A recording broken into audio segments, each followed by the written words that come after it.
Vedare tinokuchingamidzai zvekare kune chimwe chirongwa pano paZim Facebook Secrets and Confessions. Tadzoka zvekare nemamwe messages. Rekedzai tibva tapinda messages edu atadzoka takakubatirai. Message yedu yekutanga yakamira sekudai so. Hanzi makadi zvenyu mukoma, ndinokumbirawo kuti munge muchindiposterawo nyaya yanguwo makaviga chitupa changu. So inini mukoma ndiri mudzimai uye zvekare ndauyawo pano kuti ndinge ndichizoreurura because ndine confession yangu iyo yandiinayo. Saka muchange muchizondiregererawo muri yeZimbabwe because paconfession pangu ndichaitawo ndichisawo madetails asiri echokwadi because handidi situation yekuti kana sisi vangu kana kuri kunziwo kana vachiteverera channel iyi but pa YouTube pacho avatomboripo, avasitombori that busy neYouTube zvachose. Saka I just do not want my sister kuti kana kuri kuzonzi vakasanganawo neconfession iyi vobva vatoziva kuti zveshuwa munhu asenda confession iyi muning'ina hwavo. Uye zvekare ndikudawo kuti vedare vange vachizondibatsirawo kuti how can I come clean to my sister because pane mweya uyo unogara uchingondiudza kuti you have to come clean to your sister because chivi ichi chawakaita, chivi ichi chitori chivi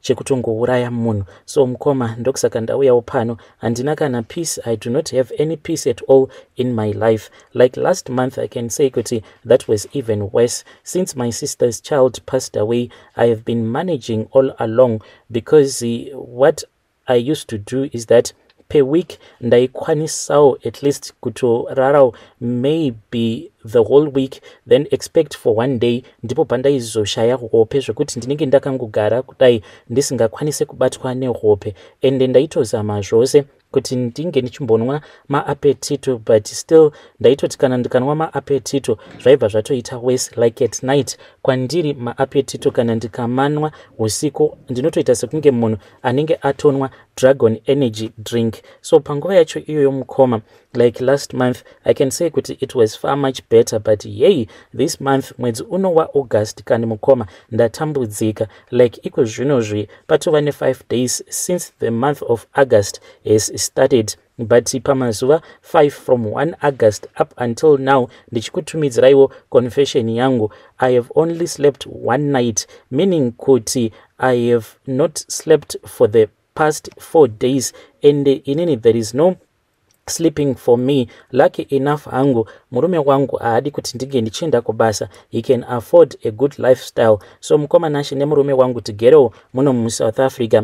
So apo munhu wose paanenge abuda aenda kubasa ndinobva ndatotorawo kamwe foam mattress kangu ndobva ndabuda panze kuti ndinge ndichitokwanisawo kutorara. mukoma ndava munhu wekuti ndava kungogara ndichingonwa maapetito. Sometimes ndinokwanisa kutonwa kana maapetito anotokwana iwo kana kutoita 10 per day kuitira kuti ndinge ndichitokwanisa kutobatwa nehope. Kunoko kwatinotogara kutori nekamwe kashop kemuSomalia kakangoita kaspaza shop but ndinoti kana ndikaenda kuya then iye muSomalia uyauya anenge ava kutoziva kutoti munhu uyu zvauya pano atouya kutoti ange achizotenga maapetito. Saka ndichingonosvika pakaspaza shop kake then iye anobva atondipa maapetito aya.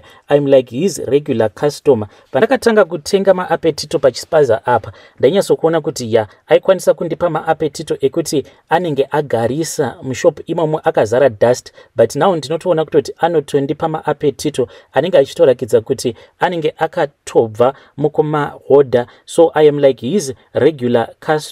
So mukoma nashi each and every day at least ndinofanira kutoti ndinge ndichitonwa up to 10 apetito kuitira kuti ndinge ndichizokwanisa kurara at least masikati but usiku handitomborari zvachose. mukoma nashi let's say kana kuri kunzi ndikamanwa right now around 4 p.m. apo pandiri kukutumidzirai confession yangu, kana ndikamanwa right now it does not mean kuti pandinozoenda kunorara ndinobva ndatobatwa nehope. Kwete, hazvisiri izvo zvinoitika izvozvo. Handitombokwanise kuti ndinge ndichibatwa nehope, ndinozotobatwa nehope the following day ndo pandinobva ndazotanga kunzwa kuti mapiritsi aya iwo manje anenge ava kutanga kushanda the following day. Saka zvandinoita ndezvekuti mangwana acho manje ndinobva ndazoenda, then I find a spot in the sun and I'll be in direct sunlight, apo pekuti ndinenge chikwanisawo kuzorara ndichitotsva ndichitorohwa nezuva. Mukoma Nashi, ndinototi kana ndarohwa nezuva maybe ndo pandinokwanisa kuzorara for almost maybe 2 hours, and vanhu vazhinji vanogara pacomplex apo pandinogara ivo vanotofungidzira kuti ndine pamuviri, because most of the times vanhu vanongondiona ndichingoteverera zuva kubva makuseni kuzosvika zuva rava kunovira, ndo pandinobva ndazosimuka ndichienda mumba. Ende chimwezve chinokonzeresa kuti ndinge ndichizosimuka ndichienda kumba, it is because ndinenge ndichitya kugara ndiri ndega mumba nekuda kwezvimwewo zvinhu zvandinoona. Handizivi kuti ndinoona chipoko chemwana wasisi vangu here, but zvinoitika ndezvekuti sometimes ndinokwanisa ndakatongogara muliving room ndobva ndatotanga kutonzwa kutoti kukitchen kunenge kwava kutogwedebudzwa. Ende apa inini nemurume wangu we are using a 2-bedroomed apartment. Saka mukoma, even though it is not a big house, but kuti ndinge ndichiswera ndiri ndega mumba ndinobva ndanzwa ndichitya, ndobva ndaona kuti zvinenge zvitori nani kuti hangu ndinge ndichinogara panze, because hey, what happens to me kana mukandiona vanhu vamwari muri yeZimbabwe munokwanisa kundinzwera tsitsikane. Kana ndikada kuita nharo dzekuti ndinge ndichirara mumba masikati kunyange ndichinzwa kuti mumba munenge muchigwedebudzwa, let's say ndinenge ndakarara pamubhedha kana kuti ndinenge ndakarara pacouch, dzimwe nguva pandinozopepuka ndinobva ndatoona kutoti door rinenge rakavhurika. Mind you, inini kana ndiri mumba ndiri ndega ndinotokiya door, but pandinomuka ndinobva ndatoona kutoti door rinenge rakatovhurika even though ndinenge ndarara ndakarikiya. Ende mukoma, chinozondityisa ndechekuti ko kana kuri kunzi ipapo pacho pandinenge ndabatwa ndizive kuti nemweya wacho, then ko kana ndikazongokaruka ndabuda panze, that is why I am so traumatized, because pose pandinomuka mufunge henyu mukoma, ndinobva ndaona kuti kana paya pandinenge ndarara ndiri pacouch pandinomuka ndinobva ndaona kutoti ndinenge ndakatoradzikwa pasi pamatiles panenge pachitonhora sei. So ndakabva ndaona kuti zviri nani kuti ndinge ndichingorara hangu panze, because kana ndikarara panze at least ndinoita sekunge ndiri nani. Ende mufunge henyu panze pacho apa pandiri kupembedza kuti zviri nani kurara panze, hakusi kunzi ndinotorara for almost an hour. Ndiye ndichingoti kana ndikangorara about 5 minutes ndobva ndavhunduka mukoma. Pandinomuka ndinomuka hana yangu ichiita kurova, sometimes ndinokwanisa kurara for only 10 minutes ndobva ndatomuka. So mukoma, izvi ndo zviri kuitika kwandiri, mukoma, but still kuti ndinge ndichiudza sisi vangu kuti izvi ndo zvakaitika pamwana wavo, I can't. I just wish by the grace of God kuti dai havo Mwari vandinzwira tsitsi, mweya uyu wemwana wasisi vangu wekushayika dai hake akwanisa kuzorora, dai hake akwanisawo kuzorora, akwanisawo kundizorodza, ko ingawani neniwo ndiri amai vake, ko wai afunga kuti ange achinditambudza. So mukoma Nashi, ini hangu kuti ndinge ndichikonfesa handikwanisi. Murume wangu mukoma munhu wekutoti atoriwo nemari dzake, ndinotya kuti kana akagara azviziva kuti izvi ndo zvakaitika dzimwe nguva anokwanisa kubva azondiramba.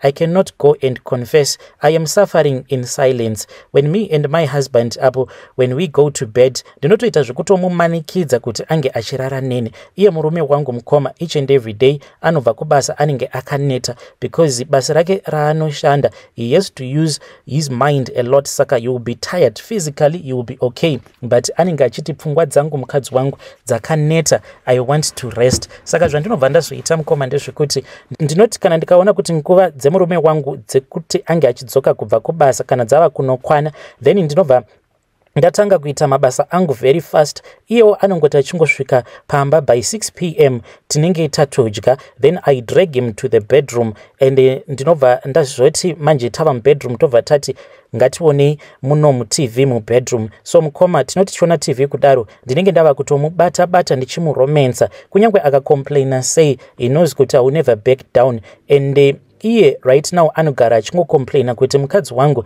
it is becoming too much for me, every day you want it.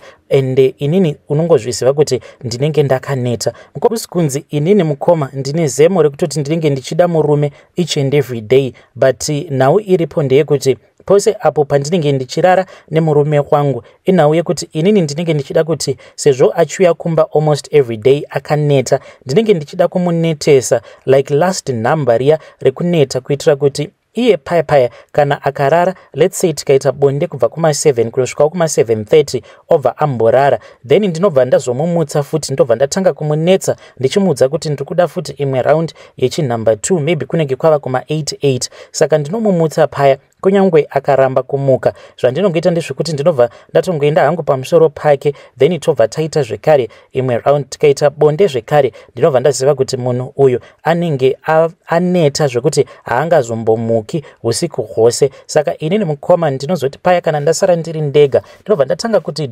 kufunga manje, ndichifunga a lot about my life, and ndinoona madrama ose, all the soapies across all channels, you can name them, kubva ku-ETV kunosvika ku-SABC3 handina channel yandisingapindiri ini, kana iri se-Netflix ndakamaona maseries ose mukoma. There is nothing that I don't watch throughout the night.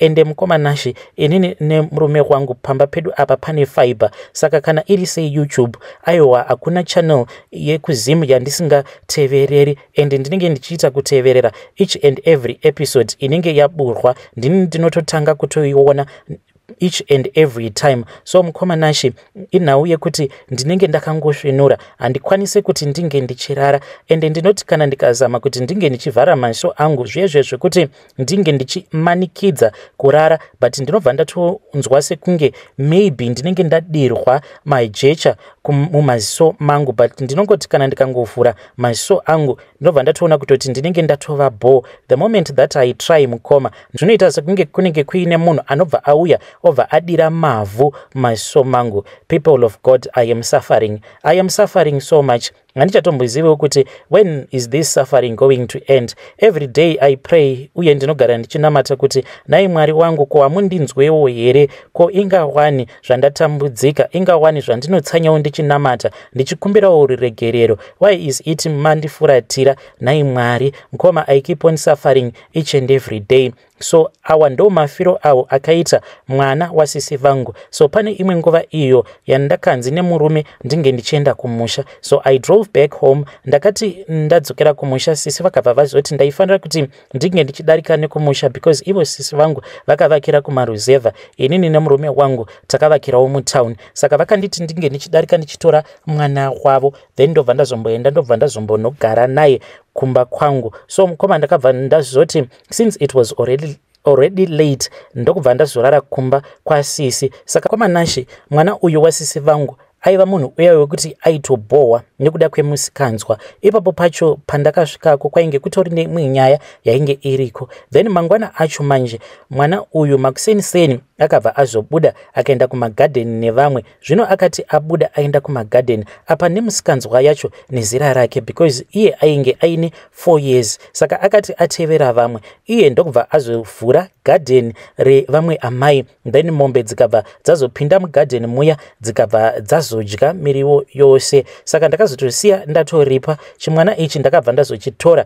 Apa ndainge ndichinzwa hasha zvokuti mukufamba umu ndaingoti kana kakomplain akati mainini ndinonzwa kuda kuita wet, ndaibva ndachirova. Ndakazoti ndasvika kumba, mwana agoti aramba achingoenderera mberi nemusikanzwa. Ndakati nerimwe zuva ndainge ndisipo pamba, ndainge ndabuda kuti ndinge ndichimboenda kunoona imwe friend yangu ainge abva kuZambia, saka ainge akanditengerawo paiva neorder yandainge ndichidawo kubva kuZambia kuya. Ndakangoti ndichingonobuda, mwana uyu ndainge ndamudza kuti andidi kuti unge uchitambisa tennis ball, nekuti kana uchida zvekutambisa tennis ball tinobva taenda kutennis court. So iye manje akabva azosara ndokubva azoba racket, uye zvekare akabva aba nematennis ball. Saka achitamba kudaro akabva azoputsa mawindo epanext door. Ndakasvika neighbor yangu akaita kutsamwa, so I had to pay more money because ndakazototsvaka vamwe vakomana avo vakabva vazouya vakabva vazorepair mawindows aya ainge aputswa nemwana uyu wasisi. Akangoramba achingoita musikanzwa mwana uyu kudzamara one day ndazomuti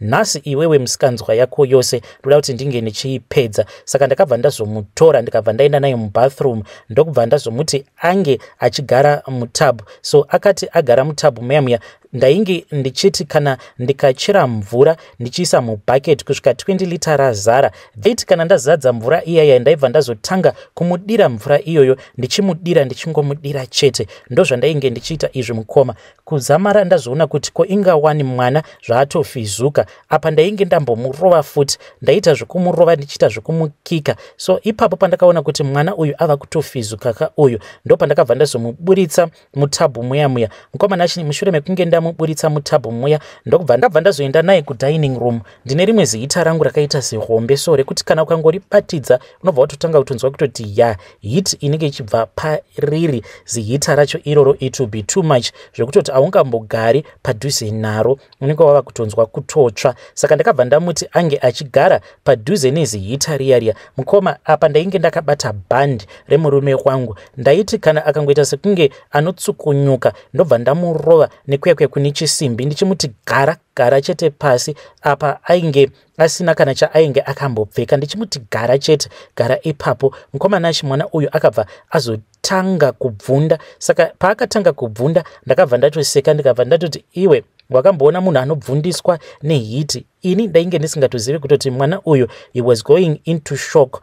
Mwana uyu akati achibvunda kudaro ndokubva ati negotsi D, akati ati negotsi D kudaro kana vana vangu vakabva varidza mhere because ainge ava kutopupuma furo. To make it even worse, ndakabva ndamhanya ndikabva ndanomuisa futi mutabhu ndokubva ndamudira mvura, not knowing kutoti ndainge ndichitokanganisa mwana uyu. Zvadaro mukoma nashi mwana uyu akazoita zvake bo, but kubva musi iwoyo akabva angotanga kuita problem yekuti aingoti kana akangoenda pazuva obva achodona. Saka amai vacho ndakabva ndazovaudza ivowo manje vakabva vati vainge vachazouya, but umwe musi mwana akatoti achitotamba nevamwe vana vepanext door ndo paakabva azongodona.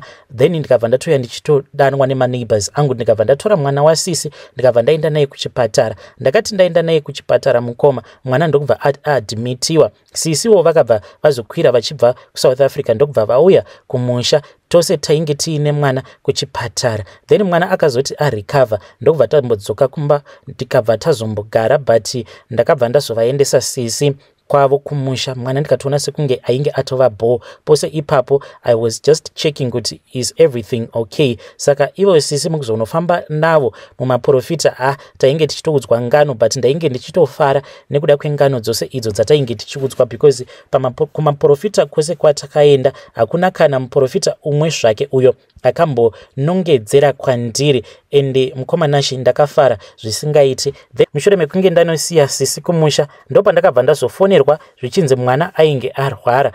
Mukoma nashi sisi vakazoti vachiuya nemwana kunoku kuHarare, because ndakavati kwirai munge muchiuya naye kunoku. Mwana uyu akazofira mubhazi mukoma nashi. Saka ivo sisi vangu havatombozvizivi kuti inini ndini ndakakonzeresa kuti mwana wavo ange achizofa, but mukoma nashi handizivi kuti sisi vangu ndingavaudzawo sei kuti ndinogara ndichingoshungurudzwa nechipoko chemwana wavo. Ndinokumbirawo kuti vedare renyu vange vachindibatsira kukonfesa. Ndinonzwa zvichindirambira because ndinotya kuti maybe sisi vanokwanisa kuzondisungisa. Apa ndobva ndarambwa futi nemurume.